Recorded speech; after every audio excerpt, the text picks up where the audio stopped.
Hello everyone, welcome back to my channel. আমি অস্মিতা চলে এসেছি তোমাদের সাথে আবারও একটা নতুন মিনি ব্লগ শেয়ার করতে। তোমরা সবাই কেমন আছো? আশা করি খুব ভালো আছো, আর আমিও খুব ভালো আছি। আজকের তারিখটা হচ্ছে 5 তারিখ, আজকে মায়ের বার্থডে। আমরা চলে গেছিলাম বাজার কলকাতায়। এখানে দেখছিলাম কালেকশানগুলো কেমন এসছে।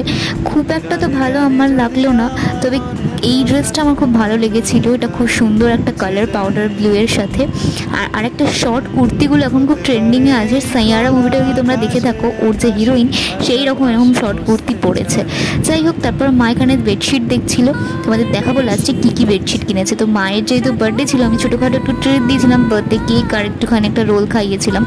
আর এখানে গোপালের কিছু কটনের জামা কিনেছি। এগুলো জন্মাষ্টমী উপলক্ষে নয়, জাস্ট এমনি। তো চাদরগুলো দেখে নাও। এই চাদরটা কেনা হয়েছে ময়দান থেকে, আর এটাও কেনা হয়েছে। আর এগুলো মা যেখান থেকে কাপড় নেয় সেখান থেকে মা কিনেছে। এই চাদরগুলো আমার বেশি ভালো লেগেছে, দারুণ কোয়ালিটি। যাই হোক, দেখা হচ্ছে নেক্সট ভিডিওয়।